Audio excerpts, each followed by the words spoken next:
What is up guys, Deadset here. I've got the new shield from Seasons in hand. The place is the usual, Torment 6. Let's check out how a Condemn Crusader does. As you might have heard already, the new yet unnamed Crusader shield turns the cooldown based Condemn skill into a spender with a cost of 40 Wrath. This is the same cost as Fires of Heaven, turning the Condemn build into a direct competitor for the hearts of Holy Damage Crusaders. Depending on how much you like the carefree use of Condemn, with the lack of any aiming, stutter stepping or need for positioning, of course aside from being relatively close to your target, it might just win you from the cone-shaped precise shotgun build. If you're a fan of the Holy Shotgun though, there's a reason to think twice. Let's go over the build. Condemn with Unleashed is the Wrath Spender and solitary damage dealer of the build. It deals heavy holy damage to any enemy caught within a 15-yard circular shape centered on your Crusader. I've picked the Unleashed rune since removing the unwieldy 3-second wind-up animation of Condemn makes the build much more flexible in any battle. Damage on demand has always been king in Diablo, and Condemn is no exception. I would only consider the other runes if RNG has been unkind by offering me the other elemental damage gear pieces, or I'm going for a support type build with vacuum. Just like Fires of Heaven, the new Condemn build requires 40 Wrath per cast, which means a significant part of your build and gear is going to go towards supporting your costs. I'll begin with Laws of Valor with Unstoppable Force, a rune choice that is very familiar to all sorts of Wrath-intensive builds like Holy Shotgun, Firestarter, the 2.05 version of Lord Commander, etc. Lowering your skill cost by 50% anytime the law is active is a huge relief for the gameplay of the build, so I would consider Unstoppable Force pretty much a staple for this build. Provoke with Charged Up is another staple choice in the utility arsenal of the Crusader. It's going to help you when your Wrath is down, it's going to lure the enemy towards you so your Condemns hit as many targets as they possibly can, and with the Charged Up rune, it's going to add a nice smattering of damage on top of your Condemns to produce even more spectacular explosions. Of course, if you're not satisfied with your survivability, Too Scared to Run is also an amazing choice here. I've added Shield Glare with Divine Verdict as a second utility skill, with excellent uptime, hard 4-second long crowd control effect, and a 20% damage increase against affected enemies. It seemed like a natural fit to me. However, even though the demonstration was done with it, I'm currently leaning towards swapping Shield Glare out and adding in Heaven's Fury. The reason for that is, even though Condemn performs excellently in big fights, and the more enemies are thrown at you, the better the build does, in single target situations, this setup falls off heavily. It gets particularly bad at Rift Guardians, which is a weakness you simply cannot afford if the build hopes to be competitive in greater rifts. I'm definitely looking forward to trying a single target oriented skill here.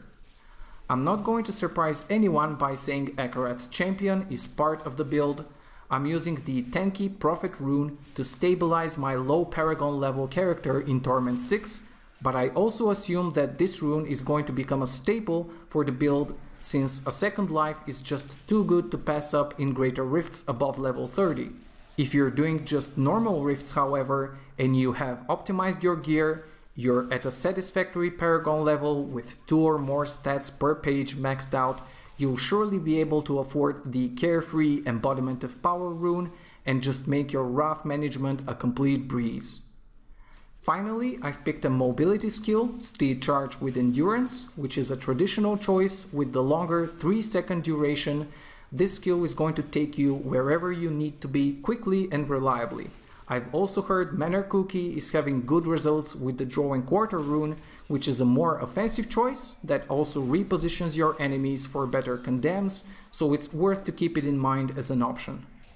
As for passives, I've gone with the same setup as Holy Shotgun, with Heavenly Strength, a mandatory passive for two-handed Crusaders, which we are with a Blade of Prophecy in hand. Wrathful is an excellent source of healing for builds with high wrath spending, which the Condemn build undoubtedly is. Holy Cause is a typical softcore choice, 10% damage boost with nice healing bonus on top, because this is a holy damage build. In hardcore, you would replace it with Indestructible.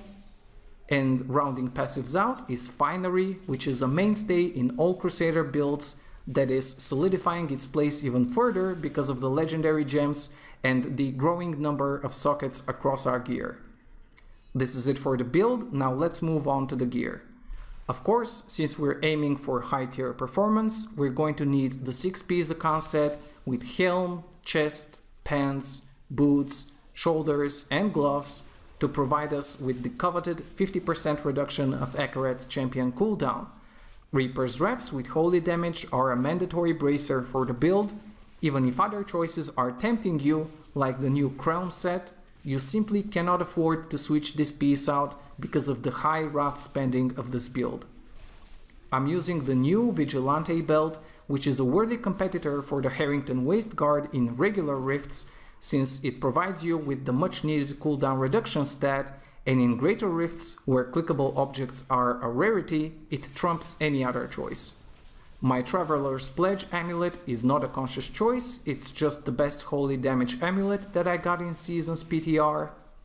The rings are the usual affair for solo Crusaders. I'm using a holy damage Stone of Jordan, preferably with cooldown reduction if I ever manage to reroll it. The other ring is a Unity, one for myself and one for my follower, along with an Immortality relic for her for a huge boost in survivability. As you'll notice, I've added one of the legendary gems, Myrinae, which procs very often with Condemn and smites the enemy for additional holy damage. I'm still considering which other gems to add to this build, but this is a good start. Finally, let's talk about the crux of the build, the shield and the weapon.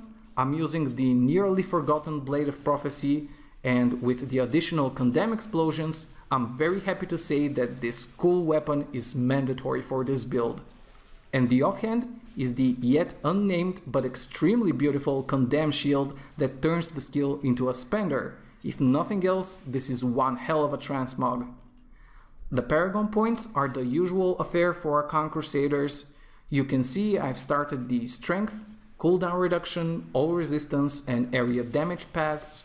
I've only strayed a bit in defense, where I added some life percentage to boost me over the comfortable threshold of 3000 health. Well, this is it for the Condemn build. It's still very much a work in progress, but I hope you liked what you saw and the incentive to play in Seasons has fully crystallized for you. If you enjoyed the demonstration, please consider subscribing to my channel, talk to me on Twitter and Facebook that I linked below, and I'll see you guys next time.